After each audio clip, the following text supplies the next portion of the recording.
dans tout ce qui nous unit, il y a une chaîne avec plusieurs maillons. Et cette chaîne de maillons sont soit cassés, soit soudés. Cela dépend à quel niveau on se situe. Et donc, nous avons mis l'accent sur des problèmes essentiels comme l'écriture, puisque ça participe à la fois à penser les choses, à les conserver, à transmettre la mémoire. Nous avons eu des cas où ça marchait et d'autres cas où ça n'a pas marché. Donc on essaiera de comprendre pourquoi ça marchait et pourquoi ça n'a pas marché pour nous inspirer, pour pouvoir voir ce que nous pouvons faire ensemble. Il y a d'autres domaines aussi qui sont concernés par le patrimoine immatériel, les danses, les chants, les cérémonies. Et là, il a été évoqué tout à l'heure la question de Marrakech qui a été soumise à l'UNESCO. Et ça rejoint en fait ce qu'on disait tout à l'heure, c'est que nous partons d'une source et puis nous allons vers d'autres horizons. Là, en l'occurrence, l'UNESCO, c'est pour passer de là jusqu'à cet horizon, on a besoin que nos maillons restent bien soudés dans la chaîne qui a été proposée. Nous avons eu l'expérience d'Awala Yalimako. Et donc, maintenant, nous allons essayer d'avancer. Tout le monde doit participer parce que c'est très important pour nous. L'essentiel pour nous, c'est quoi? On le rappelle, nous discutons de conserver, de transmettre le patrimoine immatériel. Et conserver, transmettre, ça se situe à plusieurs niveaux. À la source, il faut que les choses restent. Tout à l'heure, on a dit qu'il y a des choses qui commencent à disparaître. Comment faire pour les garder? Et donc, oui. Au traducteur, pense à Sandra, oui. Elle traduit en même temps. C'est important que tu l'expliques pas. Oui. Je regarde juste les choses et puis après, on relance la chose. Oui. Donc, je dis 2-3 mots pour finir. Hein. La transmission, la conservation doit se faire à la source, c'est-à-dire qu'il faut que ces choses-là soit se maintiennent pour celles qui continuent encore à exister, soit pour celles qui sont très importantes et qui sont en voie de disparition, qu'on les fasse soit renaître ou en tout cas qu'on le renforce, avec quels moyens, comment les faire. Et ensuite, à l'autre échelle de maillon, on voit comment on peut faire valoriser ces choses-là, non pas seulement dans le contexte local de leur existence, mais aussi dans une situation qui permet aux uns et aux autres d'être visibles à l'échelle mondiale, pourquoi pas. Et nous avons justement des moyens tels l'Internet, les caméras, les CD, toutes ces choses-là. Après, on verra, ça participe justement à la conservation. Donc maintenant, on remet la parole à tout le monde. Tout à l'heure, il a été proposé que chacun de nous prenne 7 minutes pour permettre au moins à tout le monde de s'exprimer. Et partant de là, nous allons nous poser des questions. Ensuite, nous allons réfléchir ensemble sur, on n'oubliera pas, comment conserver, qu'est-ce que nous allons transmettre, d'où nous allons les transmettre, où, pourquoi, et ces questions-là. Après, chacun essaiera de proposer des éléments de réponse. Qui veut reprendre la parole? Vous avez déjà parlé. Ce serait bien qu'on écoute des gens qui n'ont pas encore parlé. D'accord? Ceux qui ont déjà parlé, ce sera après, vous synthétisez. C'est moins d'une minute. Hein? Ce serait bien. Je ne voudrais pas parler de mon expérience parce que je n'ai pas de connaissances sur le 5 patrimoine minutes, immatériel. Je voudrais juste poser une question par rapport aux collègues qui viennent des autres pays et qui justifient l'idée de transfrontaliérité. Est-ce qu'il y a dans les autres pays un désir, une volonté ou une démarche d'inscrire un patrimoine immatériel au titre du patrimoine immatériel de l'UNESCO? Est-ce qu'il y a des démarches existantes au Suriname, au Brésil? Au Brésil, ça a été fait pour le graphisme voyant vie, il est déjà inscrit au patrimoine immatériel. Alors, donc Sandra, pour que tu Tracy a pu bien comprendre, est-ce que le ministère, même Robbins, traduit pour Robbins, parle fort pour qu'il entende Robbins, comme travaille au ministère, est-ce que le ministère du Suriname est allé voir l'UNESCO pour dire, eh bien voilà, je ne sais pas, je dis n'importe quoi, l'Awassa ou bien le Tembe, il faut le sauvegarder. Est-ce que le gouvernement du Suriname a déposé un dossier?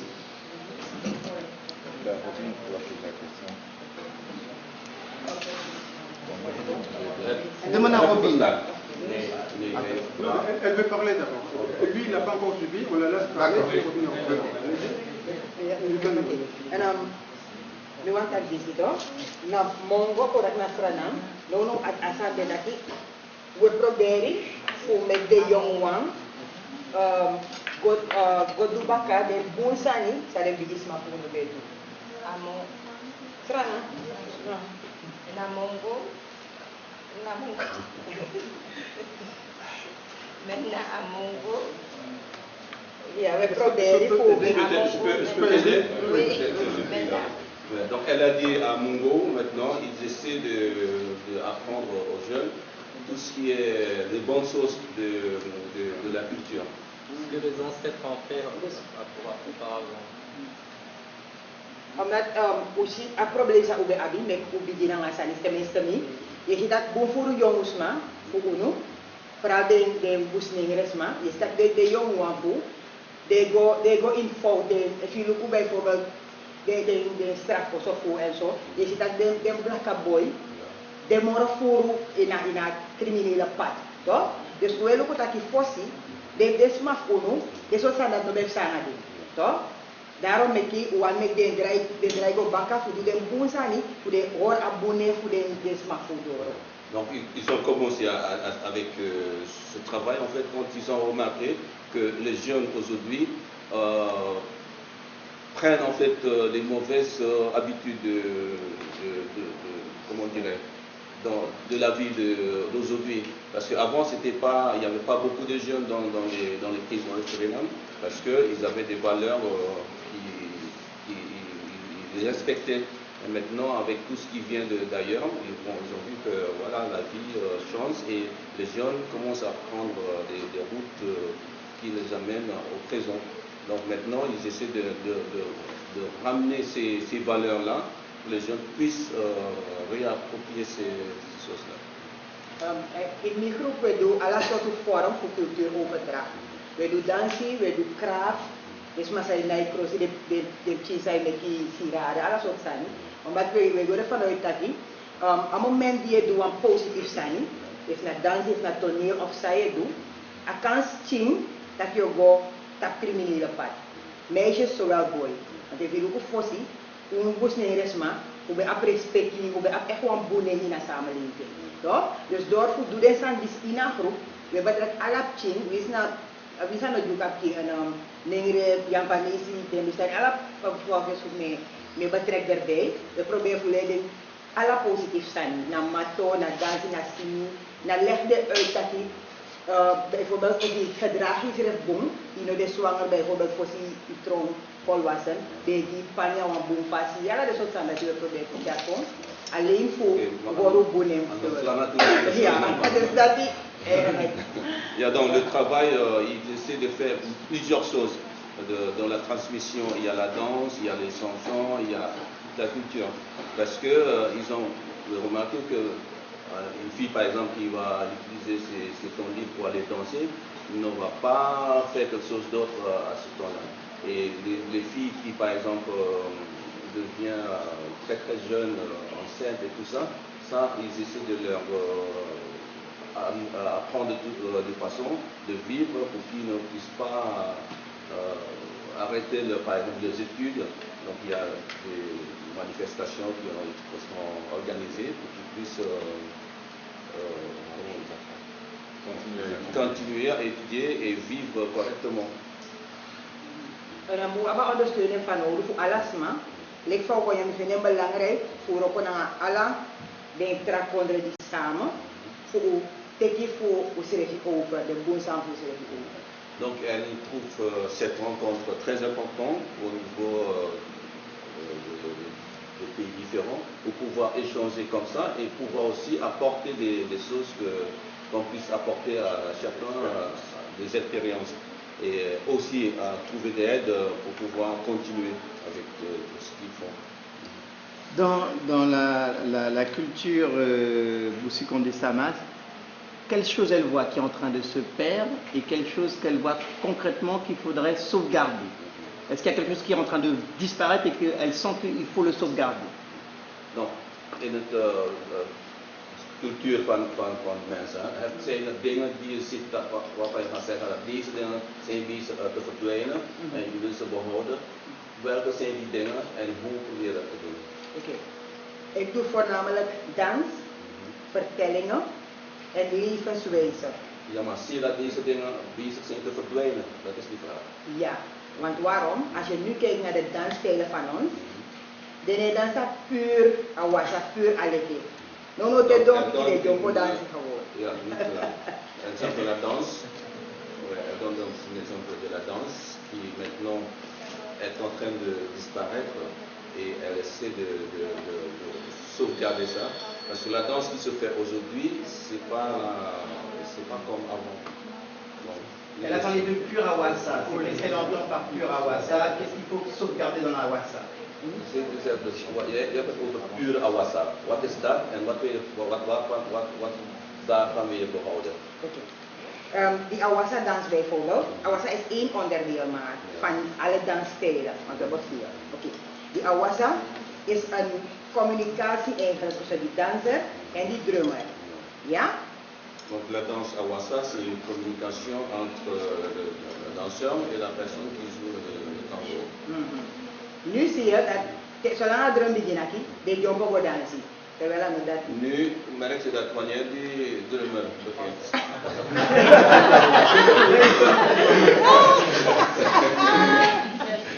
Ja, non, donc, quand la personne qui joue le tambour commence à jouer, les personnes qui dansent commencent à danser tout de suite, alors que c'est pas comme ça. Donc, il n'y a pas de vraie communication entre les danseurs. Est-ce que la danse qui est dansée est une danse qui se situe dans un rituel plus grand de réunion des groupes et quel est le rôle des parents dans la transmission ou pas actuellement des danses? Is dat manier van dansen niet te maken met een groep mensen? En wat is het doel van de ouders bij het overbrengen van dit soort dans aan de kinderen?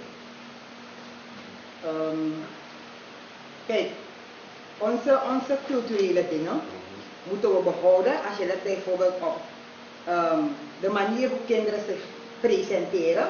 Het heeft te maken met theater ook. Want kijk bijvoorbeeld die jongens. En voor die doet theater, die doet dansen en zo, die verdienen zijn en niet. In plaats van die gaan tampa tampoeko. In plaats van die gaan voetbal of zo. Toch?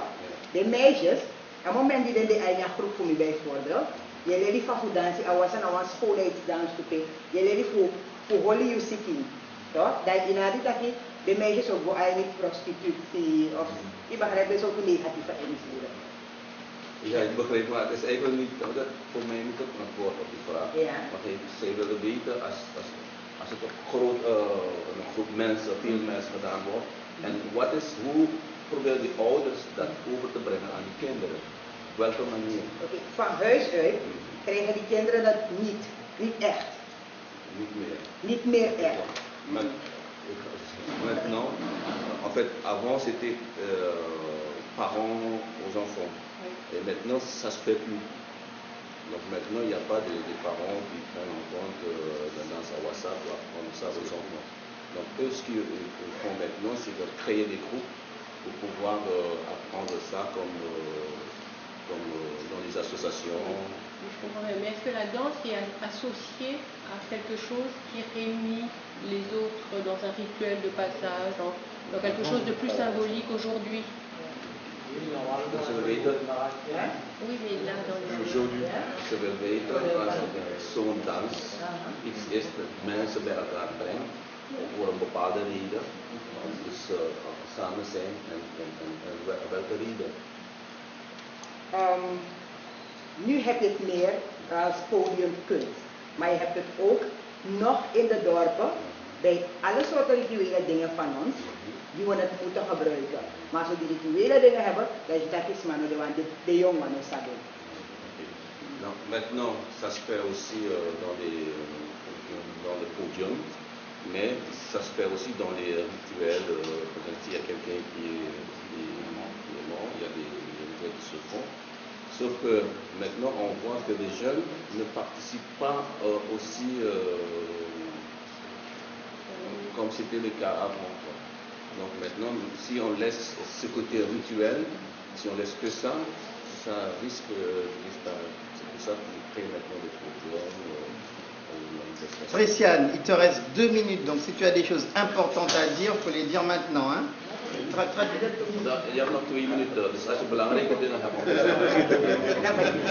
Laat me dit nog even zeggen. Belangrijk vind ik ook, waarom ik al deze culturele dingen doe. Ik kom uit een vluchtelingenkamp en ik heb gezien dat de meeste kinderen nu hun cultuur helemaal verloren hebben. Omdat wij als ouders het ook niet hebben, waardoor we onze kinderen niet kunnen geven en dan gaat het doodbloeden. Ik krijg van mijn ouders en dat geef ik terug. Donc elle a dit qu'elle fait ce travail maintenant avec les jeunes parce qu'elle-même, elle vient d'un camp de réfugiés. Elle a remarqué que les jeunes d'aujourd'hui n'ont presque pas des traditions, quoi. Donc si personne ne travaille pas pour que ça reste, ça risque de disparaître. Ok. Vous posez une question, Est-ce que, vous avez parlé tout à l'heure de danse mélangée. Est-ce que les jeunes d'aujourd'hui, ils dansent, par exemple, le dancehall et du hawassa mélangé? Est-ce que c'est là que ça? Et est-ce que vous trouvez ça intéressant, bon, ça peut dynamiser l'avenir, ou au contraire, vous trouvez que c'est pas bon? Je demande. Ja, hij zei dat het net iets over mensen van dansstijl. Is het zo dat de jeugd nu hawassa mixt met een dancehall of andere stijl muziek? Ja, ze mixen alles door elkaar. Elle a dit oui, de mélanger tous les styles de danse. Et est-ce qu'elle pense que ça peut être bien pour l'avenir, ou au contraire, c'est pas bon? Denk je dat dat een goed ding is voor de toekomst of niet? Het heeft zijn voor- en nadelen. Ça,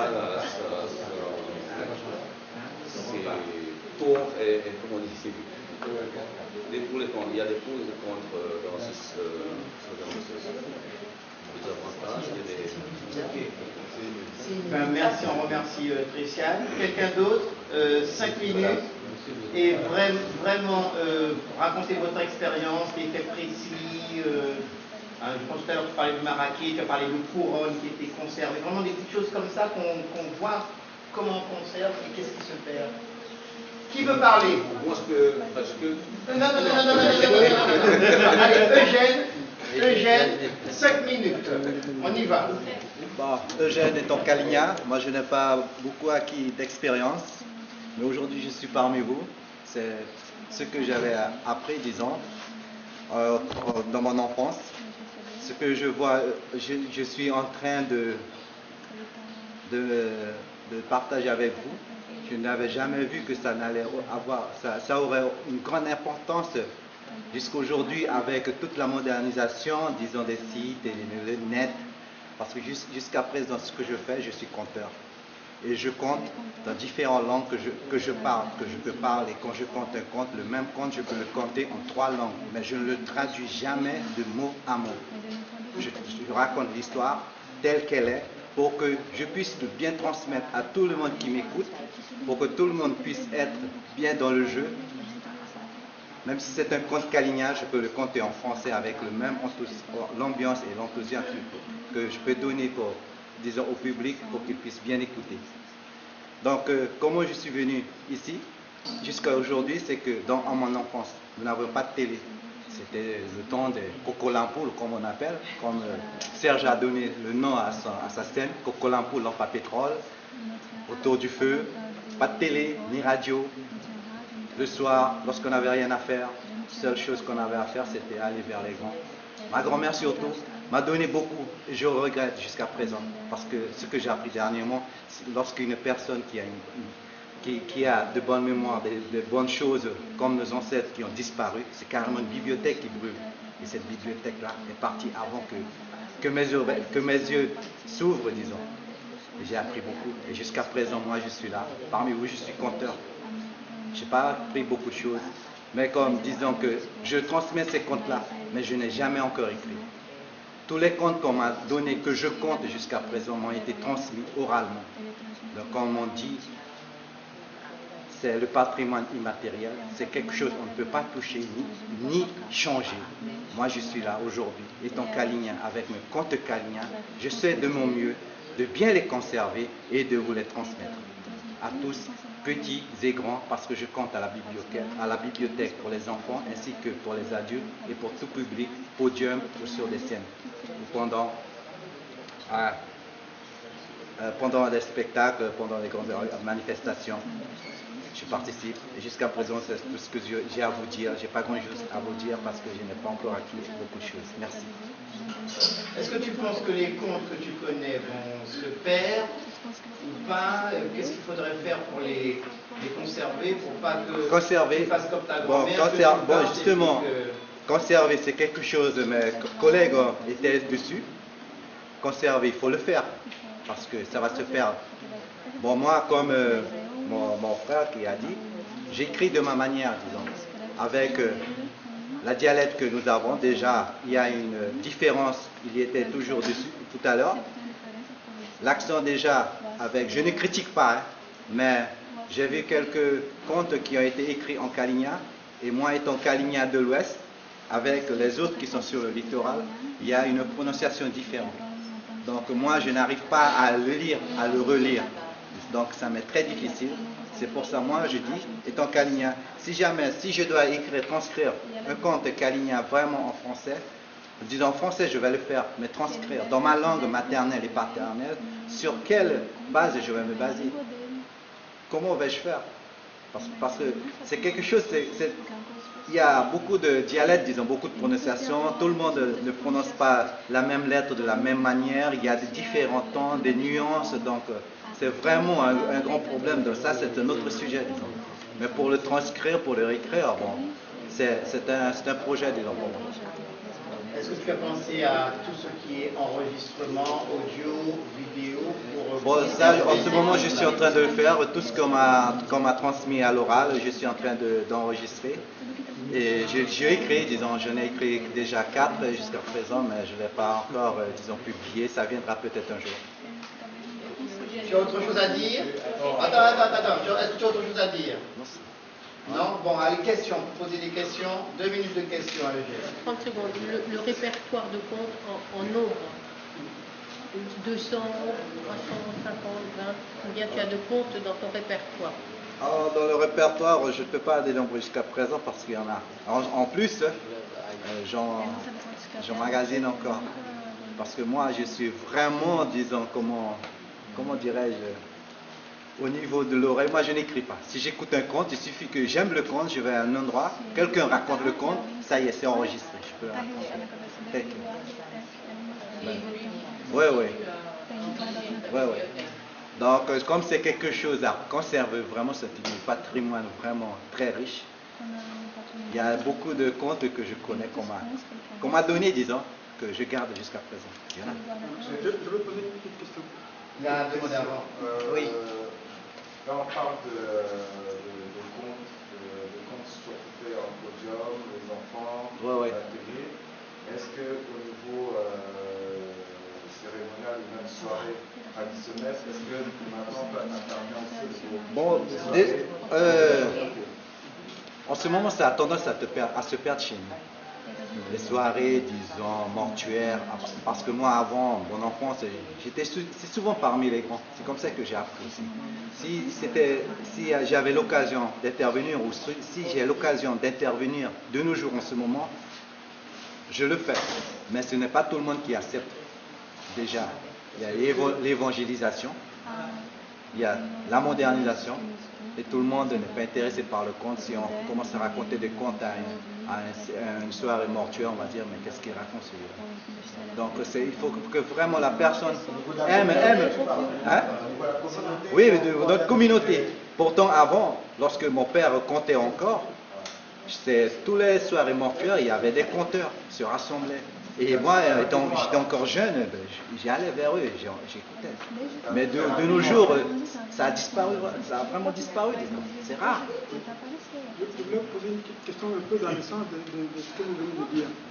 vous avez dit quelque chose que moi, personnellement, ça m'a interpellé un peu. Vous avez parlé du contexte, et c'est ce que vous venez de souligner en fait en essayant de prolonger un peu, en impliquant tout ce qui se passe dans ce monde moderne. Oui, oui. Vous avez dit que quand vous étiez petit, vous étiez autour du feu avec les anciens qui vous parlaient, qui vous disaient les choses. Donc, le contexte était fait et tout ça préparé. Aujourd'hui, il y a un autre contexte parce que d'autres éléments extérieurs, dont l'évangélisation, la modernisation, font que les choses ne marchent plus comme avant. La question que je voulais vous poser, est-ce que vous auriez une idée de ce que l'on peut faire pour continuer au niveau du village ou autre, à conserver, à promouvoir votre tradition en sachant que vous êtes dans un contexte où d'autres paramètres interviennent, dont l'évangélisation. Est-ce que vous avez une idée de comment on peut faire pour conserver à ce niveau-là? Oui, j'ai une idée, disons, c'est de conserver, disons, ce que j'ai déjà et de transmettre aux petits. Excusez-moi, si je dois traduire pour laisser un peu de temps pour voir. Donc, si je répète la question, voilà. Je répète la question. La question est simple. Hein. Il a dit, il a soulevé quelque chose. Il dit, il y a un contexte avant pour conserver. Les anciens devaient s'asseoir autour du feu, il n'y avait pas de... Attends, vous laissez répondre, comme ça va éclairer la question. Voilà. Oui. C'est pas la peine, on ne va pas perdre de temps. Il répond, ça va éclairer la question que tu as posée. Donc, et tu peux balancer Rana aussi, hein, si tu veux faire les deux. Hein, comme tu donc, moi, suite à votre question, je dis que j'ai un projet, d'accord, pour sauvegarder ce patrimoine qui est très cher, très riche, disons. Mais comment? C'est un peu dur pour moi. Parce que, comme vous dites, chez nous, surtout où je vis, dans le village où je suis, c'est un peu dur. Pour moi, je vois que je ne suis pas encore assez fort, disons, pour disons, lancer un projet pour sauvegarder ce patrimoine. Mais c'est en cours. Non, la question, ce n'est pas de si vous pouvez lancer un projet, mais quelle est l'idée que vous avez, vous, pour pouvoir lancer? Après, on peut voir comment on peut faire pour aider... Comment sauvegarder les comptes? Voilà. Comment ça c'est pas votre idée? Sauvegarder les comptes, c'est de faire des soirées de comptes, à moi, ce que je vois, mais orales, jusqu'à présent. Donc, se partager, chacun donne, s'il a un compte, soit des soirées de compte autour d'un feu, comme à l'ancienne. Est-ce qu'il faut l'idée, je tourne la chose autrement, est-ce que votre idée, ce serait par exemple de proposer au village des soirées de compte qui seraient bien entendu organisées, pas forcément comme avant, puisque le contexte il a quand même changé légèrement. Il reste 2 minutes. C'est ça? C'est quoi votre idée à vous? Il reste 2 minutes. Ça... C'est pas grave, on rediscutera de ça à C'est une question. Le fatto che abbi problemi a opera, na pessoa que pode ver. E fu ia de mondeling. E fu a kango be ko be na de wan dat wetu, wan de gansa. Mais que den gen, ai la fen fast, da chai wa de bikini. Da ja un postel. Elle a demandé... Tu as compris la question? Elle a demandé, comme tu as dit que toi, jusqu'à maintenant, c'est oralement tu fais ça. Est-ce que tu vois, c'est les anciens, est-ce que tu enregistreras pour transmettre aux enfants? Et comment?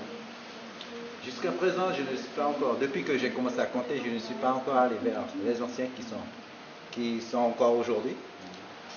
Tout ce que je raconte, c'est qu'on m'avait déjà raconté avant, à l'oral, jusqu'à présent, par mes anciens. Et jusqu'à présent, je les raconte toujours à l'oral. Je n'ai pas encore, disons, pas de collecte de témoignages oral, je ne l'ai pas fait envers le monde.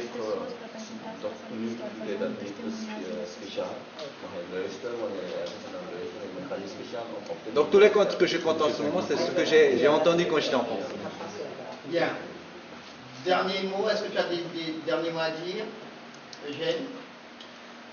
Et dernier mot, je tiens donc, peut-être je n'aurai plus la parole, je tiens à remercier tous ceux qui m'ont poussé tout ce qui m'ont poussé, toi, Franck, compère. Non, pas les remerciements, va être concret là. Allez. Concret. Oui. Bon. Tu peux ne pas les utiliser, tes 2 minutes. Bon, tout à l'heure, si j'ai. Bien. Quelqu'un d'autre maintenant? Quelqu'un Il me d'autre? reste 3 minutes. Oui, décroche-lui. C'est comme ça quelqu'un d'autre qui veut parler? Non, tu n'as pas aller. Oui, ok, d'accord. Voilà.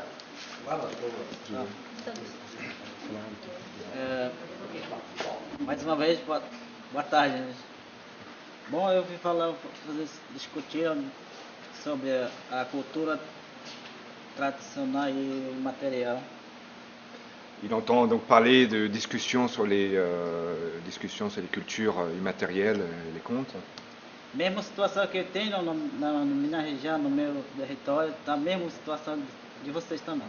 C'est la même situation dans sa région. Hein. Tout ce qu'on est en train de dire, c'est exactement la même situation pour lui.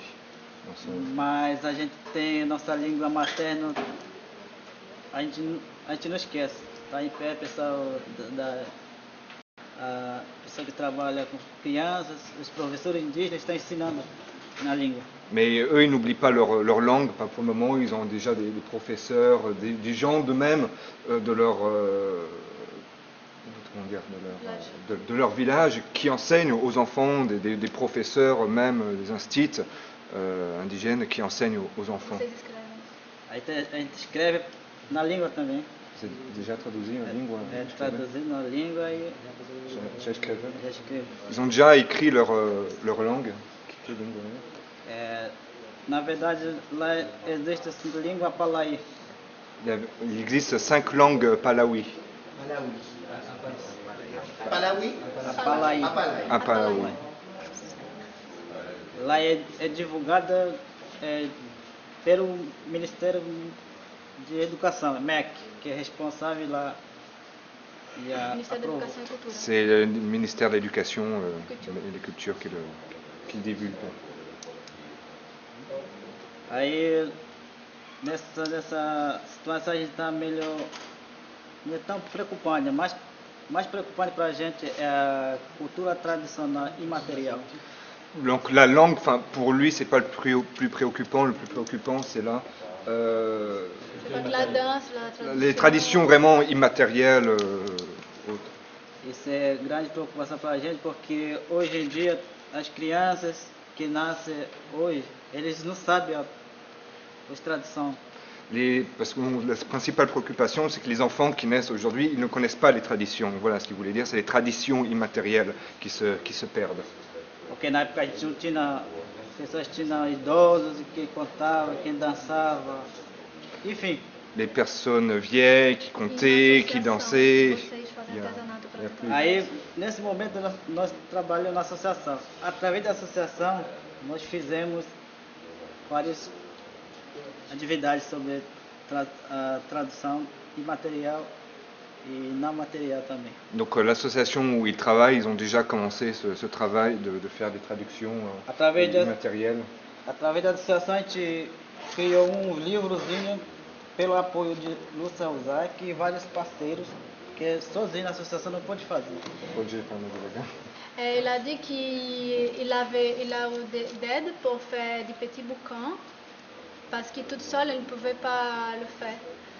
Esse é o livro que vocês fizeram? Esse livro que foi feito pela Associação Indígena Tumucumaque, é livro de arte gráfica. Donc c'est le livre que l'association a fait. Quais foram os seus apoios para fazer isso? Quem foi que lhe ajudou? Aí a gente tem que ter um parceiro, né? Para poder criar. Se não tiver apoio, a gente não pode criar. Donc des partenaires qui les ont appuyés. Je prends un partenaire sûrement institutionnel, ONG, la FUNAI au Brésil. Comment? Oui. Vous êtes Wayana comme toi. Celui-là, il dit que c'est le symbole de son village. É o símbolo da sua vila. C'est le symbole de son village, celui-là, il dit. On va passer pour que todo mundo possa voir. Aqui tem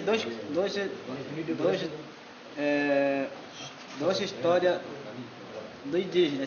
Tem o Wayana do Brasil e a Palaí de lá também. Il y a deux histoires dedans, les histoires de Wapalaí De Guaiana. Guaiana e a Paraí. Aí os parceiros foi que nos ajudou através de Lúcia Rosac. Les patrons, comment on dit? Les partenaires. Les partenaires. O parceiro foi a FUNAI.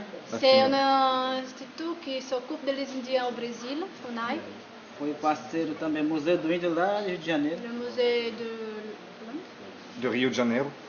IEPE. Musée de l'Indien. IEP. O que é IEP? É Instituto de Pesquisa de Educação de... Institut d'études et de recherche de Éducation indigène. Éducation indigène. Organização Nacional de Educação, Ciência Cultural.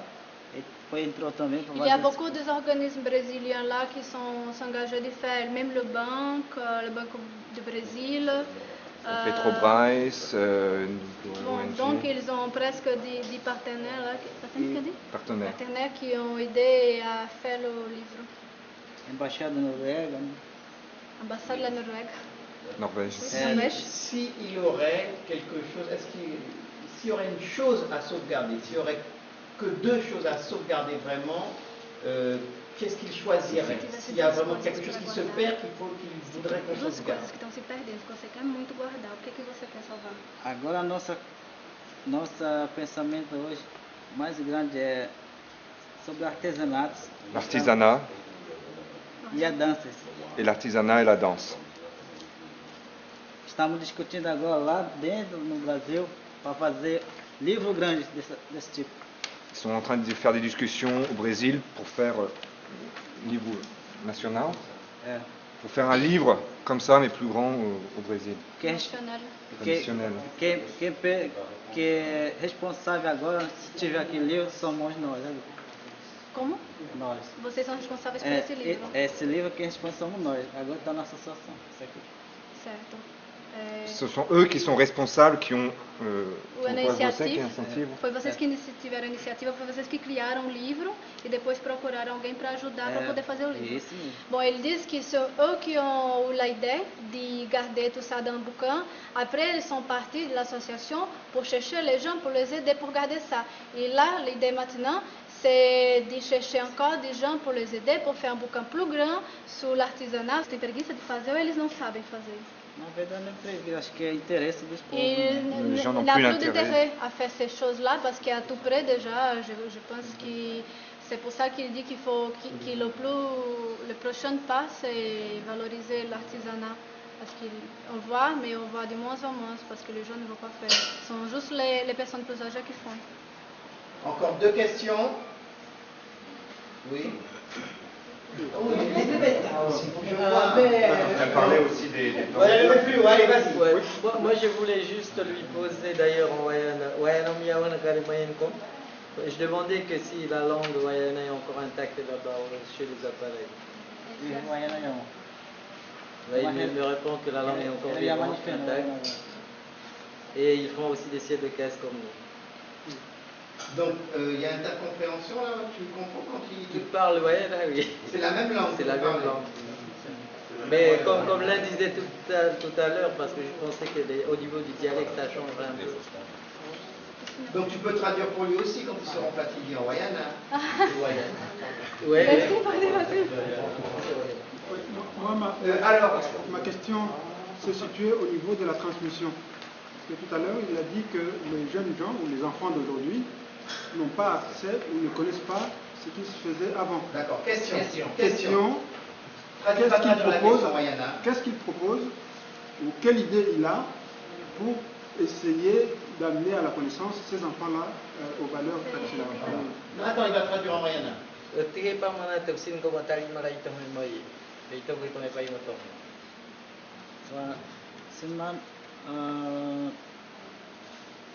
Poi itu pun mah tan helalam nak tidak daftar tu habon tu kompalenya tu kami activité bon pour conférer Donc aujourd'hui là-bas les jeunes ont une vision un peu différente qu'auparavant parce que la preuve ils ne veulent plus du tout la tradition. Mais qu'est-ce qu'il peut faire, justement, c'est la question. Comment il voit pour mettre les jeunes dans la tradition? Non, attends, laisse-le traduire, là, on entend différents. Pardon, excusez-moi. Il n'a pas vigné. Hein? On va masquer que na tiene to.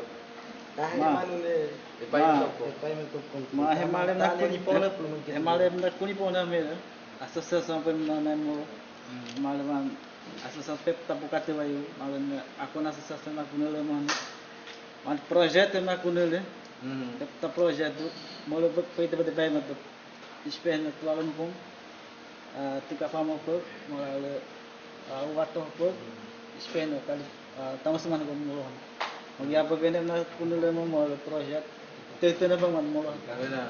Donc là-bas, ils ont deux associations par laquelle ils veulent bien justement réinitier les jeunes sur toutes choses et objets ou des savoir-faire.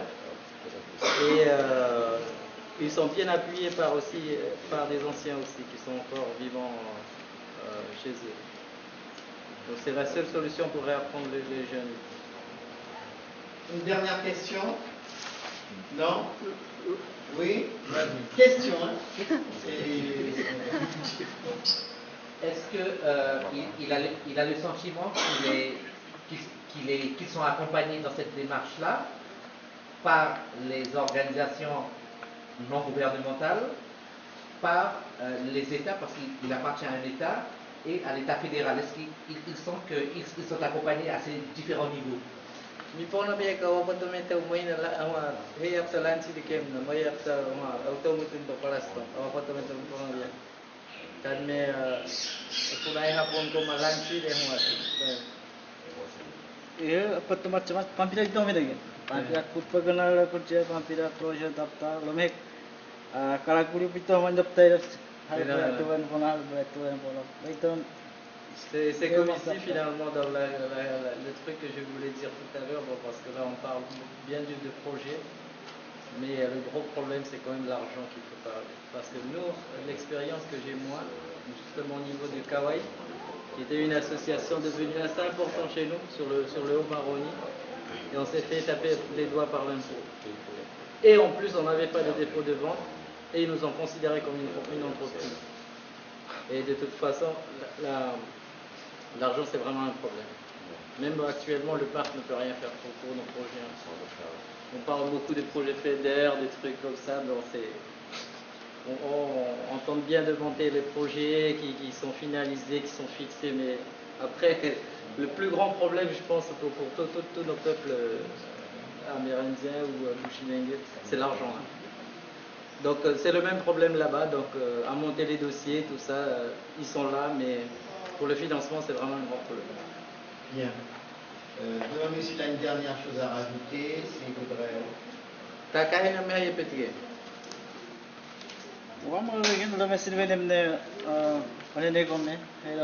c'était tout, donc j'ai quelques livres que je vais laisser ici pour... Pour qu'on puisse regarder quoi. Je veux juste rappeler. Voilà. Voilà. Merci. En tout cas, ça avance pas mal. Merci bien. Ce dont je voulais rappeler, ce sont deux autres points qu'on n'a pas encore abordés, qui sont justement les problèmes ayant rapport aux institutions, et donc à l'argent et aux autres. Et puis, nous avons aussi la question transfrontalière. Là, nous sommes quand même 3 pays. Et ça, il ne faut pas qu'on l'oublie. Chacun a essayé de se situer par rapport à son propre cadre. Mais si on est réunis ensemble, c'est aussi pour voir comment on peut réunir, ou mettre en synergie, mettre en contact nos différents efforts pour arriver à quelque chose. Parce que dans ce qu'il y a, on voit bien Kalinia, surinamien, brésilien, guyanais, marron, surinamien, créole, marron, tout ça, c'est dans l'ensemble de ces régions. Il y a quelques particularités, certes, mais il y a aussi beaucoup de choses qui nous unissent, qui nous réunissent. Déjà, en partant par rapport aux données qui nous concernent, il s'agit des danses, des chants, des contes, des langues et tout ça. Alors, il faut qu'on réfléchisse maintenant à comment nous allons, qu'est-ce que nous pouvons mettre en avant pour échanger entre nous. Et puis, pour ceux qui se situent dans le niveau des institutions, au vu et à ce que l'on a entendu, qu'est-ce que l'on peut proposer pour animer, pas continuer au moins l'autre partie de transmission et de conservation des choses. Alors, ce que je voudrais dire, c'est, et là je vais peut-être toucher toutes les strates, donc moi je suis originaire d'Awalaya Limapou. Tout à l'heure je me suis présenté comme Guyanais d'origine Kalinia. La question fondamentale du patrimoine immatériel, c'est une question à la fois transfrontalière et transnationale. Si on prend le cas par exemple des Kaliniens présents Elobo, France-Guyana, Kalinien Tukalan, Otbo, présent aussi au Brésil, présent aussi au Suriname, présent aussi au Guyana et présent aussi au Venezuela. De fait, la question du patrimoine immatériel est une question fondamentalement transnationale et transfrontalière. On va préciser quand même dans la zone amazonienne, de façon assez particulière. Donc c'est pour ça justement que c'est très important, c'est-à-dire que nous, chacun a dû repérer un peu les soucis qu'il a et les moyens de faire. Ici, c'est ce que je disais, quand à la source, on a enlevé les problèmes et les difficultés qu'il y a. Mais on a, je pense que c'est vous qui avez utilisé d'ailleurs le terme de chaîne, c'est que cette chaîne-là ne s'arrête pas qu'à la source, ça va loin jusqu'à l'UNESCO, disons, parce que c'est ces choses-là qu'on a. Et au milieu, il y a différents niveaux, différents maillons, différents partenaires qui doivent intervenir. Nous avons des partenaires, des personnes ressources, donc à la base. Nous avons des associations qui sont à proximité de la base. Nous avons les institutions qui sont différentes. C'est des institutions politiques, des institutions de l'enseignement, des institutions de recherche, et tout ça. Mais toutes ces institutions sont, et l'ensemble des partenaires doivent collaborer pour ça. Non, tout ça, c'est vraiment... Évitons les dialogues. Vraiment, il faudrait que tout le monde... Non, mais il y a un tas de gens encore qui n'ont pas parlé. Il nous reste moins d'une heure. Donc, non, ce que tout simplement je voulais dire, c'est que toutes les institutions... Ah non, une demi-heure, 22 minutes il reste. Toutes les institutions... Donc, faudra arrêter. Toutes les institutions, quelles qu'elles soient, à quelque niveau qu'elles se situent, doivent accompagner la volonté des communautés, en l'occurrence des communautés amérindiennes, dans le processus de sauvegarde, de diffusion et de partage. Merci. Bien, quelqu'un qui n'a pas encore parlé parce qu'il reste 22 minutes. En fait, Bien, s'il vous plaît. Moi, c'est Aloïc Ekoupi, j'interviens ici. Je suis traducteur pour eux, mais en fait, je voulais juste apporter quelques précisions par rapport à des si peu d'expérience que j'ai. En fait, ce que j'ai retenu de tous les débats, là, c'est que nous sommes conscients d'avoir une culture qui mérite d'être valorisée, mais il faut quand même faire attention. Pourquoi? Parce que le contexte a changé et le cadre de référence n'est pas le même aussi. Si on diffuse, par exemple, je dis par rapport à notre éducation individuelle, on a les références sont différentes. Ça veut dire quoi? Ça veut dire quelque chose que moi, en tant que Wayana, trouve très intéressant. Une histoire, par exemple, n'est peut-être pas intéressant pour tous, quoi. Donc, parce que, comment dire, on fait référence à des zones géographiques spécifiques, à des scènes de vie quotidienne que nous, chaque Wayana dans sa tête a forcément, parce que c'est la vie tout simplement. Donc par rapport à tout ça, j'ai dit, on a dit codage, décodage aussi, quoi.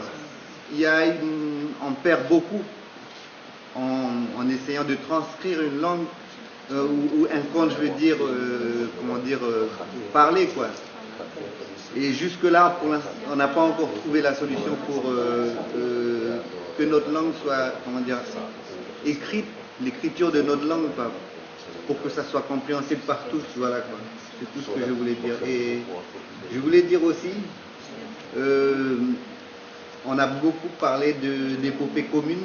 On est en train en ce moment de commencer quelque chose qui n'a jamais été fait. Et comme l'a dit mon collègue Aïma, on a tous la bonne volonté de faire avancer les choses, quoi. On a tous des choses très intéressantes à raconter, nous qui sommes là, de faire quelque chose.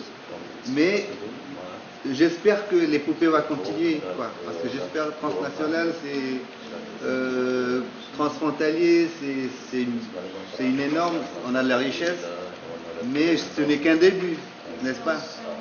Je souhaite simplement continuer à travailler avec tous ensemble, avec toutes les compétences qui sont réunies ici en ce moment, et j'espère qu'à différents niveaux, tous les ministères vont nous appuyer, c'est sûr, quoi, voilà, c'est tout. Quels sont les savoirs que tu estimes, tu penses qu'ils sont en danger, qu'ils sont en train de se perdre? Tout, forcément, tout, il faut conserver. Je dirais tout. Je dirais tout parce que, comme l'a dit mon collègue Appareil, il a dit, parce qu'on est, on est né en ce moment dans un environnement différent, voilà, tu comprends? Parce qu'on est dans un environnement différent. Ce n'est plus ce qui était il y a 10 ans, il y a 20 ans, quoi, voilà. Et comment faire pour les conserver? Comment faire pour les conserver? De Marrakech, oui. Il y a les Tukusipan, c'est un tout. Mais on est obligé d'utiliser tous les moyens qui existent, hein, parce que je suppose que dans un cadre associatif, il existe des structures déjà existantes, pourquoi pas exploiter tout ce qui est au niveau médias, multimédia, etc. Voilà. Moi je milite pour ça. Quoi. Je peux prendre, si vous permettez, la parole en tant que modérateur, mais après je me soustrais comme modérateur, je deviens un simple citoyen qui représenterait quelque chose que l'on appellerait l'université, mais il ne faut pas qu'on le prenne, ça s'appelle comme ça. On reste modérateur, voilà. On a notre modérateur, on parlera une autre fois. Les gens qui sont là parlent. Non, c'est pas de parler. Excuse-moi. Parce que moi aussi j'ai beaucoup à dire, hein, mais je veux taire. Excuse-moi, s'il te plaît. Non, attendez, non, s'il vous plaît. Bon, vas-y. Écoute, je te dis pourquoi je dis ça. Je veux parler de comment on peut contribuer à conserver et à transmettre dans le domaine de... Là, je ne parlerai pas comme modérateur, mais comme un simple citoyen, comme tout le monde qui donne son avis. C'est tout ce que je veux dire. Ça n'a rien à voir, c'est même pas une question d'étiquette à moi. Ça me montre pas la tête. 5 minutes. C'est moi le modérateur, 5 minutes. Oui. Moi, ce que je voulais partager, proposer avec vous, c'est à un autre niveau, une autre échelle d'aide à la conservation, mais aussi éventuellement accompagner un certain nombre de soucis qu'on a relevés. Je soulignerai peut-être 2 ou 3 points par rapport à un centre que nous avons créé qui s'appelle le CADEC, dont j'ai déjà parlé, je ne le définis plus. À l'intérieur, nous avons pensé à 3 choses différentes. Essayer de construire un espace que nous avons appelé les ateliers du CADEG pour pouvoir amener les gens qui ont les savoirs à la source, de venir les partager au niveau de l'université et de prendre les gens de l'université, d'apporter leurs connaissances, par exemple dans les domaines des collectes, dans les domaines de conservation avec les outils que nous connaissons aujourd'hui, en essayant de prendre en compte la question fondamentale que vous avez relevée, celle des référents ou des références. Parce que dans ces référents, nous avons des codes, nous avons des spécificités, nous avons des choses qui sont similaires, et donc il faut voir qu'est-ce que l'on peut conserver. Par exemple, juste une petite anecdote pour moi-même, quand je vais sur le terrain, je rencontre les anciens Bushinengue qui me disent, voilà, ça, on te le confie parce que ta démarche, on l'estime être intéressante, mais ça, tu gardes quelque part. Ça, tu peux publier. Il y a différentes étapes, mais ces choses-là, il faut qu'on trouve les moyens de se retrouver dans ces contextes-là, dans ces cadres-là. Sachez qu'à un autre niveau de vision, de regard, de conservation et de transmission des savoirs, moi, pour mon cas, je suis enseignant, donc dans ces cadres-là, nous allons essayer de voir avec vous comment on peut concevoir des outils qui peuvent être un CD, un livre, c'est pas une écriture. Tout à l'heure, on a parlé de la langue. Oui, j'utilise mes 5 minutes et puis je vous laisse les questions. On a parlé de la langue, de l'écriture. Il faut qu'on sache que ces choses-là doivent être valorisées d'une certaine manière. Et si tous ensemble, l'expérience de Awala Yali Mapo a été notée, c'est que ils ont constaté qu'il y avait des soucis, on a associé chercheurs et autres pour créer des codes. Et si on valorise ces codes-là à ce niveau-là, donc c'est dans l'intérêt de tout le monde. C'est ce que je voulais vous dire, si vous voulez, par rapport à pas modérateur, mais juste un simple enseignant qui participe dans la recherche de certaines connaissances et savoirs. Donc il reste 15 minutes, qui n'a pas encore parlé. Donc en gros, en 30 secondes, je suis en train de dire que le CADEC, donc on peut se rapprocher d'eux pour enregistrer des choses, ils ont du matériel pour ça. Voilà, donc c'est déjà un outil. Donc je regarde les gens qui n'ont pas encore parlé. Voilà, là, Claude, toi tu n'as pas parlé, toi tu as déjà parlé. Et voilà. Donc, priorité à ceux qui n'ont pas encore parlé.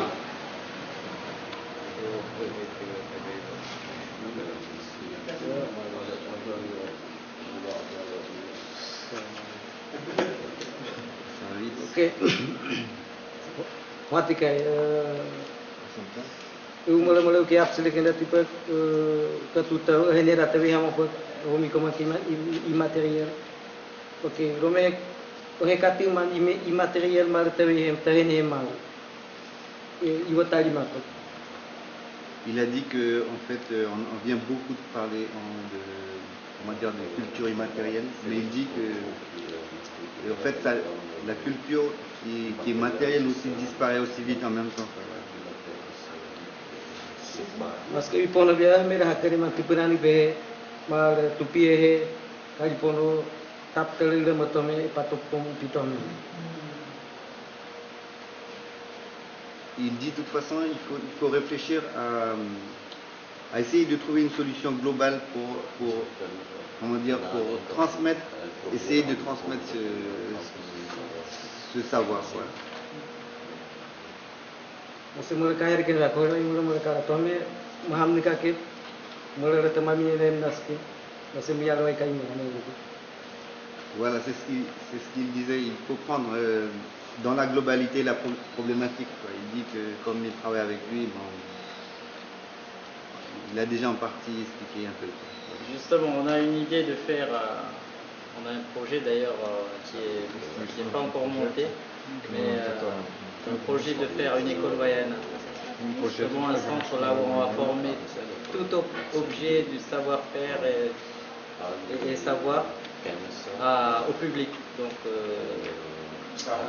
à tout âge, à toute ethnie.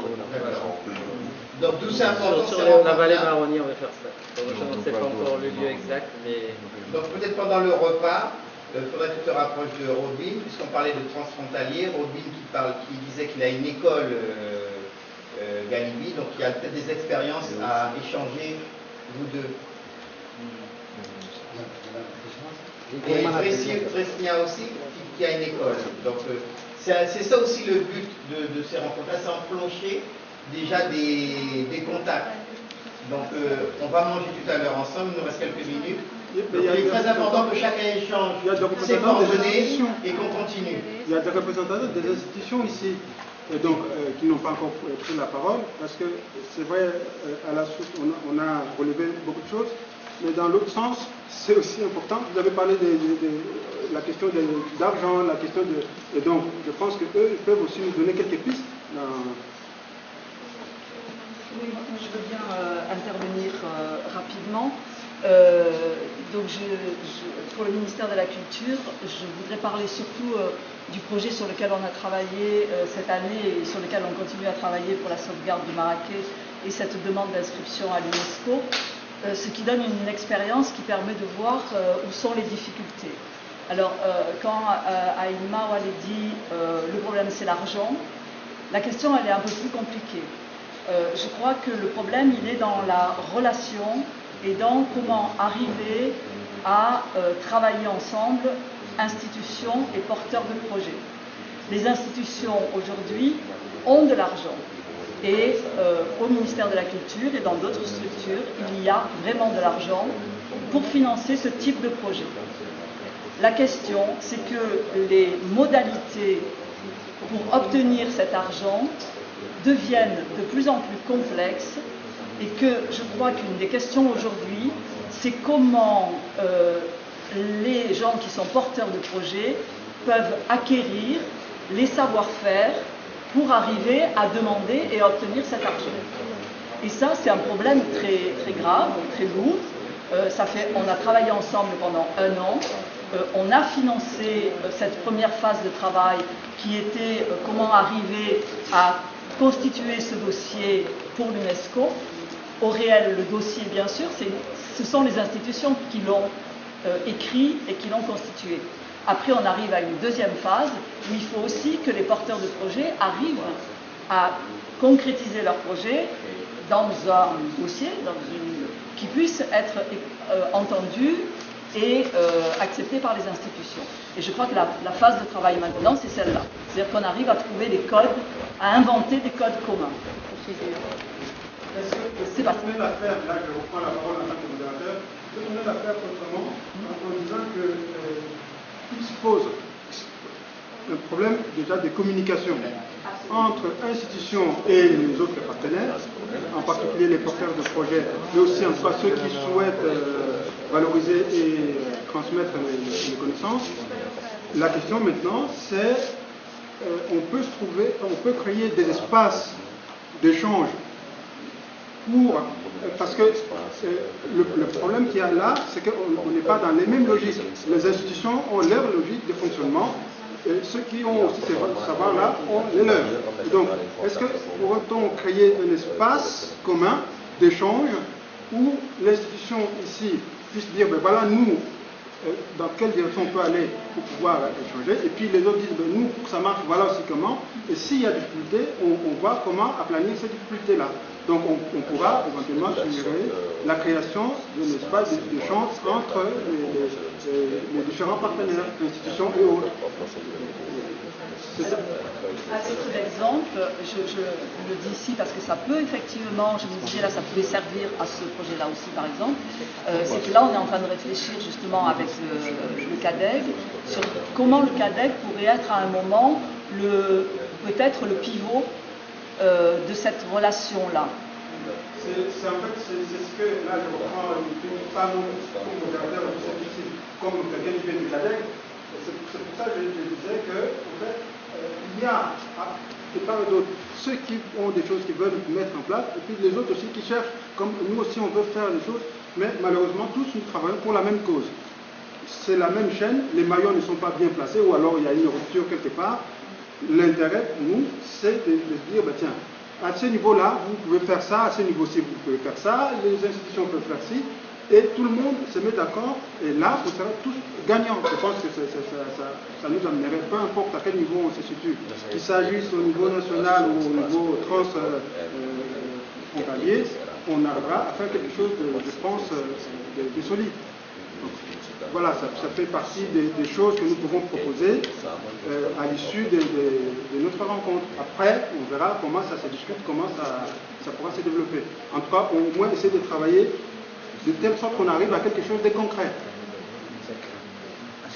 Il y a une, deux... Tu as déjà parlé. Non, tu peux pas parler. 3, 4. Bon, il y a encore des personnes qui n'ont pas parlé. Donc parmi celles qui n'ont pas parlé, si vous voulez... Je vais être bref. Donc d'abord en tant que compteur occasionnel, j'ai pris le parti dans mon répertoire d'y inclure des comptes Caligna, des comptes à beaucoup, mais je me pose la question de savoir quel sens donner à cette démarche. Quand je compte devant un public qui n'appartient pas à la communauté à laquelle appartient ce compte, quel sens donner? Est-ce que j'ai un message? Est-ce que je transmets quelque chose?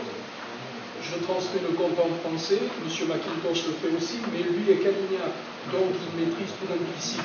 Moi, je ne le maîtrise pas forcément. Donc, je me pose la question de savoir est-ce que ça a un sens ou pas? Est-ce que ça veut dire quelque chose? Voilà. Si quelqu'un a des réponses. Bonne question. Bonne question. Je pense que si tu as un public, c'est qu'il y a un sens qui est reçu. Oui, mais alors, est-ce que finalement le conte est décontextualisé, il n'est plus dans son univers, il n'est plus dans la langue qui nous véhicule, la personne qui compte, en l'occurrence moi, ne maîtrise pas tout l'implicite culturel, est-ce qu'on n'est pas dans le spectaculaire, dans le spectacle? Oui, on est dans le spectaculaire. On est complètement. Mais voilà. Mais le spectacle. Si je peux dire deux mots, simplement, parce que je ne sais plus votre prénom, votre nom, voilà, qui a posé la bonne question, c'est-à-dire que alors, il y a un aspect du patrimoine qui tient lieu de conservation. J'ai entendu beaucoup ce mot de conservation. Conserver, c'est bien parce que ça permet d'avoir un réservoir où on va se ressourcer. Mais le problème que posait monsieur, c'est-à-dire que les questions qui se posent sont des questions de vie, des questions de vie ou de mort. Donc ça veut dire que les questions de... Pour moi, ce qui est important, ce que j'entends autour de moi et la confrontation dans laquelle je suis confronté au jour le jour avec des jeunes, surtout, c'est comment ils sont vivants et comment ils peuvent être vivants avec leurs grands-parents, avec ce qu'ils sont, d'où ils viennent et maintenant. Si tu me permets, comment écrire leur culture. Et comment écrire leur culture. C'est-à-dire que... Et donc, alors pour l'instant, nous, pour nous, je parle en nous, mais pour moi, je me retrouve avec le vecteur théâtre, la pratique du théâtre, comme disait Evelyne tout à l'heure. Donc on questionne là-dedans. Le théâtre, ce n'est pas une culture, un truc ailleurs, c'est quelque chose qui questionne l'humain, profondément l'humain. C'est un truc de répétition, où on vient questionner l'humain en répétition. Donc ça veut dire que je questionne ma propre culture dans un phénomène de répétition, de concentration sur une chose, pour voir jusqu'à quel point la vie se prend dedans. Et nous créons du patrimoine. Donc la question que pose monsieur, je pense que c'est très bien que monsieur prenne des comptes à Luku, ou des comptes Bushinege ou des comptes Kalinia pour les transporter, parce qu'il a une âme de conteur, parce qu'il aime le conte, il a une passion du conte. Donc ça veut dire que chaque fois que quelqu'un prend ou que quelqu'un fait quelque chose, il y a déjà une transformation à partir du moment où le vecteur et la caméra qui est là est un disque, est écrire, comme disait Lienga tout à l'heure, c'est-à-dire qu'on est déjà passé d'une chose. Je vais raconter juste une chose qui nous arrive quand on travaille avec les amis Saramaka, c'est-à-dire que ce que je leur dis à mes amis, chaque fois qu'on a commencé à travailler, il y a plein de gens qui sont pas allés à l'école de la République française ici, qui travaillent dans les opérations qu'on mène. Ça veut dire que ce sont des gens qui sortent de l'école tout droit, de l'école Saramaka, c'est-à-dire de la transmission orale et la transmission par imprégnation dans leur culture propre, profonde et vivante. Donc ce qui fait que nous, là le problème auquel on s'est heurté, c'est-à-dire que comment on fait pour prendre un texte et puis lire le texte dans les premières semaines de répétition. Et même écrire ou écrire en Saramaka. Donc, du coup, on a fait appel à des traducteurs comme Randolph Nyenga, Pointy Kodjani, qui est un jeune Saramaka qui a une étude à la fac à Cayenne. Et tous les jeunes, tout le monde, tous les gens du village se sont jetés dans ce projet, je dirais. Pas seulement ceux qui sont sur scène. Tous les gens se sont jetés dedans. Avec les textes. Et donc ça veut dire qu'avec les textes, on discute les textes, on écrit les textes, on écrit en langue Saramaka et en français, et on discute les choses. Les gens même les gens qui ne lisent pas, qui n'ont pas la faculté de lire l'écrit comme ça, eh bien, ils ont aussi leurs textes. Et nous travaillons avec un répétiteur. Eh bien, figurez-vous que moi, ce qui m'épate vraiment, et ce que j'apprends vraiment, c'est que quand je suis sur scène avec ces gens-là, j'ai jamais eu de trac. À ce point-là, le plus gros trac que j'ai eu, c'est tout d'un coup, moi j'ai un texte, je l'apprends par cœur, je vais en référence, je prends le texte, je le lis. Nous, on travaille avec des répétiteurs, eux, ils travaillent avec des répétiteurs, on a une pièce de théâtre, c'est-à-dire on a monté la pièce, eux, ils arrivent, ils jouent d'un bout à l'autre, et la mémoire est posée, et quand on a un trou de texte, on a un trou enfin pas de trou de texte, un trou de jeu, un trou dans le montage, dans l'œuvre qu'on a mis en scène ensemble, eh bien, il y a quelque chose qui n'est pas le papier écrit, qui prend référence sur le papier en même temps, et qui n'est pas, et qui est ce que nous racontons maintenant. À quel moment on a raté, voilà, le récit. Qu'est-ce qu'on a raté dans notre récit maintenant, aujourd'hui? Qu'est-ce qu'on a rajouté en plus aujourd'hui dans notre récit maintenant?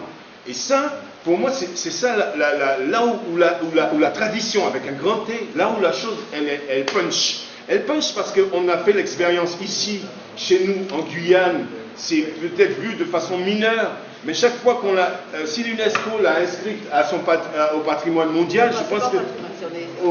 D'Haïti, la ouais, personne était prise en charge par le patronage de l'UNESCO. Peu importe. Mais si l'UNESCO reconnaît cette chose-là, c'est que tout d'un coup, en tout cas tous les gens qui sont témoins étrangers de cette chose-là, tout d'un coup sont plongés dans un univers qui n'est pas un univers de langue où ils entendent du français, du saramaka, du créole, d'autres langues, du peul, et ils sont bercés dans une humanité qu'ils ne comprennent plus et qui comprennent fortement en même temps. Et ça, je crois que c'est la question du monde, c'est pas la question du Suriname ou du Guyane, c'est une question de nous, dans le monde. C'est une question politique, il ne faut pas faire de langue de bois non plus. C'est-à-dire quand on dit qu'il y a une distance entre les institutions et les porteurs de projets, c'est qu'il y a une question politique. Il y a une histoire politique qu'il ne faut pas nier dans l'histoire du patrimoine. Il y a une question fondamentale. Et moi je crois qu'il ne faut pas en faire un drame, mais il ne faut pas non plus passer à côté de façon enguilleuse, je dirais. Je pense qu'il faut la poser aussi de façon précise. Je pense qu'il faut la regarder de cette façon-là aussi, parce que c'est une question, encore une fois, de vie ou de mort. Et ce n'est pas une question de vie ou de mort des Tembés, c'est une question de vie ou de mort de souffle des hommes. Et dans ce qui les a constitués, qui les a faits, qui fait leur pensée, et aujourd'hui, on en est où? Et je crois que c'est ça le master, la chose principale. Après, la conservation est très importante. Ceux qui font de la collecte pour qu'on puisse se plonger, se ressourcer, je crois que c'est extrêmement important. Mais comment transmettre, je crois que des jeunes, ils ont tellement envie de transmettre, mais vachement. Et quand je vois, des fois ça me fait de la peine, parce que quand je vois la wassa mêlée au dancehall, je me dis, il y a quelque chose qui est dévié, quoi. Ça me gêne, personnellement. Quand je vois...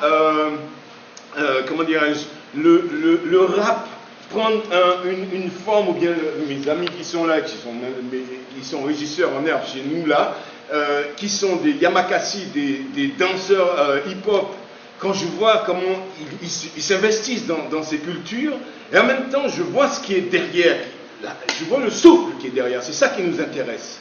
Et c'est pas tant la forme qui prend, parce que ça sature très vite l'histoire du hip-hop en fait. Parce que ce qu'ils ont envie de dire, c'est où, chaque fois j'entends où sommes-nous, qui, est-ce qu'on peut prendre possession de ça pour dire ce qu'on est. Et en fait, il y a quelque chose qui est là, qui est intéressant, c'est là-dessus que nous, en tout cas pour le théâtre, c'est là-dessus qu'on travaille beaucoup. Et parce que c'est une question d'urgence, c'est pas une question à voir dans 10 ans ou c'est à voir maintenant, au moment où la question se pose. Et elle se pose maintenant de façon politique, de façon sociale, de façon vivante, là.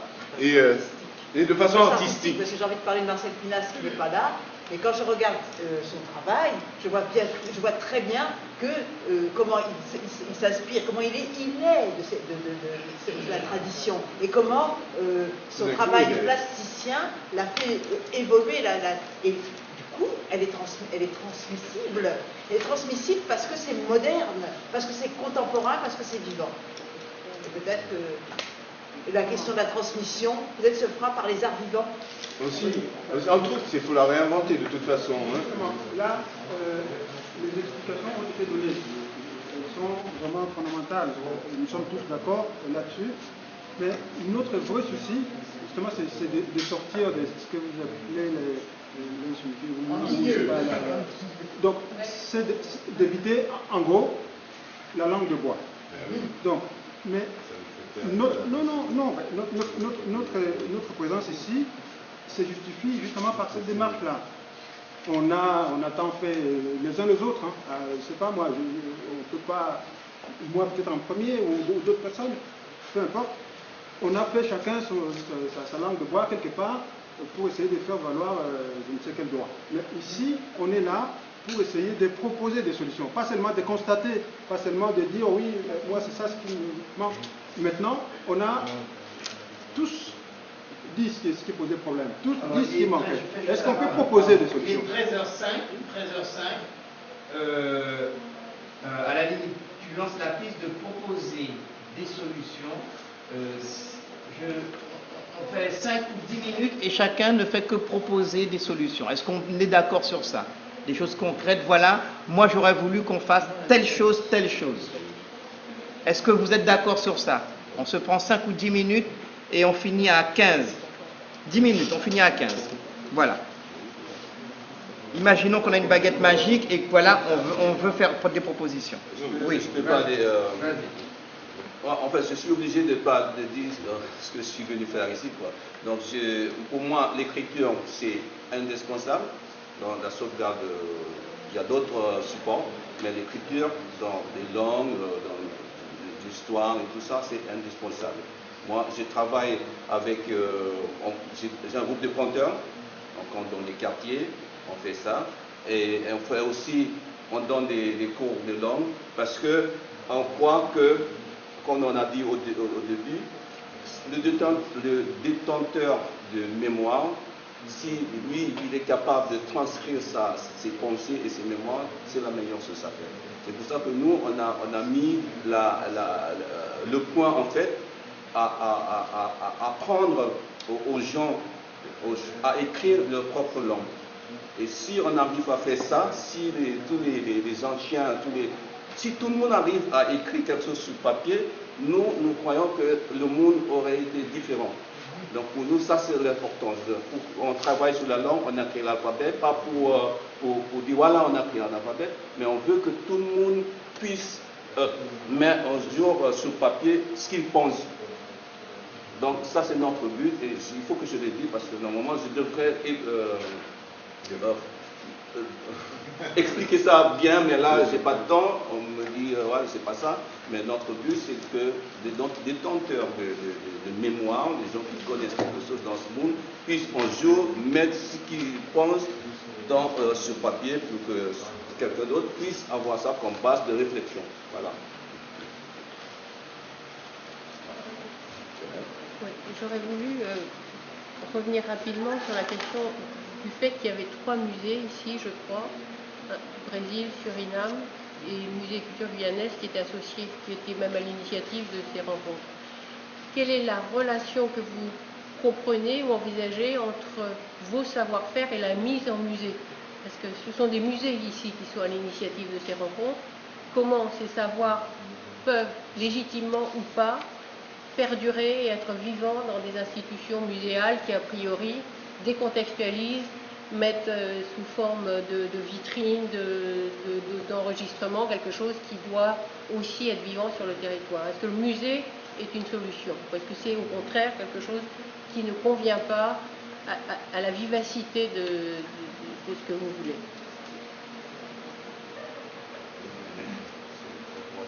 Oui, moi je pense que le musée peut être une solution. Mais pour autant, cela ne veut pas dire que ça va arranger tous les problèmes ethniques. Parce que je trouve qu'aujourd'hui, je connais mon peuple, chez les Wayana, toute chose est encore intacte. Comme beaucoup disent, il faut écrire, il faut transcrire, il faut apprendre la langue, etc. Je pense que les Wayana avaient une façon d'écrire, notamment le ciel de Case, qui raconte justement la légende, les histoires des temps anciens, du temps passé, par des motifs. D'ailleurs, sur les motifs des ciels de Case, on voit que des animaux ou des créatures disparues. C'est possible que les Wayana, voire même, parce qu'on connaît très bien que les Wayana aient une formation de divers ethnies, mais je pense qu'avant, beaucoup plus auparavant, il y avait bien des cultures qui communiquaient ou qui écrivaient ou même qui racontaient leurs histoires par les dessins ou par les motifs, dont justement on a su sauvegarder jusqu'à nos jours. Je pense que l'écriture, il commençait déjà depuis longtemps. Mais pour revenir aussi sur l'écriture, moi j'écris mon Wayana avec l'alphabet français. Donc il n'y a pas de problème normalement au niveau de l'écriture.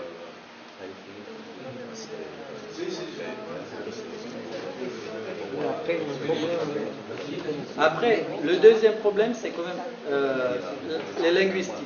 Bon, ça ne nous empêche pas d'écrire les contes, etc. Hein, parce que je pense que du moment que la phrase se tient un peu correctement ou chacun peut le comprendre, je ne vois pas où est le problème là-dessus. Même quelques mots qui se ressemblent, qui ne se ressemblent pas et qui ont. Mais je pense qu'on comprend l'histoire, quoi. Mais les contes, moi, je les connais parce que moi, j'ai eu la chance d'avoir justement une lignée de parents, chamans, savants et etc. quoi. Donc, je suis un peu d'une génération assez hiérarchiquement importante dans la culture wayenne. Voilà.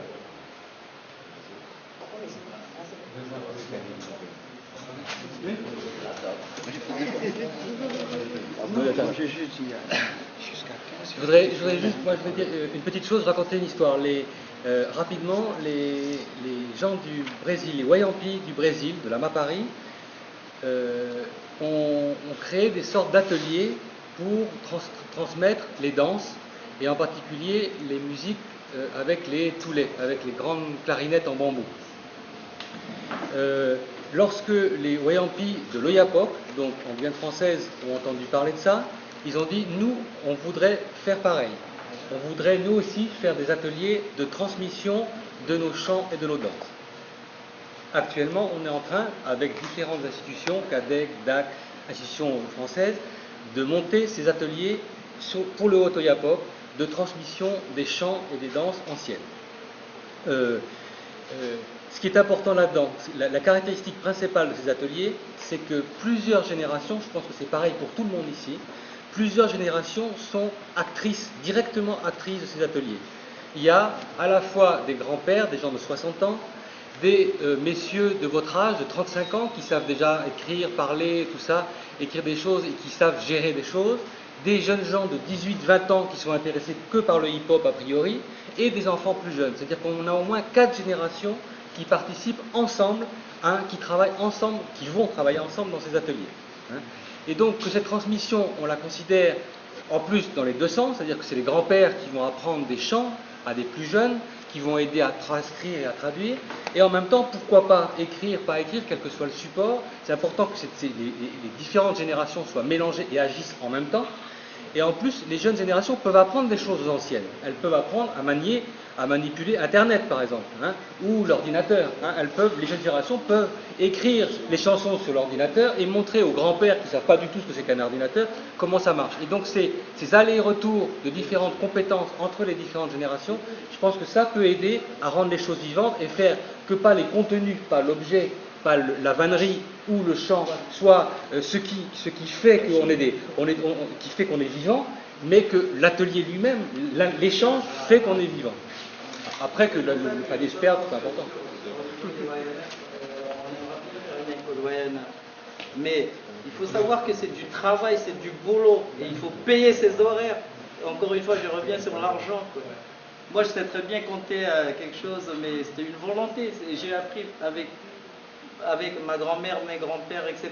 Mais je l'ai appris parce que je voulais. Bon, j'ai un frère qui n'a pas voulu apprendre. Bon, moi, je pense que c'est une question de volonté, c'est tout. Mais par contre, il faut quand même rémunérer ces gens-là, parce que c'est tout le problème de l'argent. Comme j'avais dit. C'est une vraie école, donc voilà. Donc il faut choisir de mettre en place ou pas mettre en place. Voilà. Aider ou pas aider. D'où la question politique. Moi, ce que je voudrais dire, c'est que par rapport à l'écriture, et moi je fais la différence entre l'écriture, la transcription de la parole, et l'écriture, écrire notre histoire à travers les motifs kaliniens, les dessins, comme tu disais pour le Malouana. Et j'ai toujours pour principe de dire qu'il faut qu'on se connaisse mieux, nous par exemple, en tant que kaliniens, et il faut qu'on fasse connaître aussi. Et quand on fait connaître, c'est pour mieux se faire reconnaître. Ça veut dire qu'il faut partager avec l'autre, il faut composer avec le regard de l'autre. Parce que en tout cas, c'est la vision que nous avons du côté d'Awala Yalimapo. Et je dis toujours que le patrimoine immatériel n'est qu'une partie de l'identité kalinia. À partir de là, je dis que le patrimoine immatériel doit pouvoir s'exprimer, être valorisé in situ comme ex situ. Effectivement, le côté muséal peut constituer une alternative dans ce sens-là, quoi. Pour finir, Pour finir, il est 13h15. Je vous invite à la 4e rencontre des peuples indigènes à Oyapoké du 21 au 24 novembre si vous êtes intéressé par la thématique indigène. Bien, il est 13h15, vous avez vu, je ne suis pas intervenu dans les dernières minutes. Donc là, on va aller manger, je ne sais pas exactement ce qui est prévu, mais on doit aller manger ensemble. Donc moi, je propose que justement ces échanges-là entre nous continuent pendant le repas, et après le repas, et même en dehors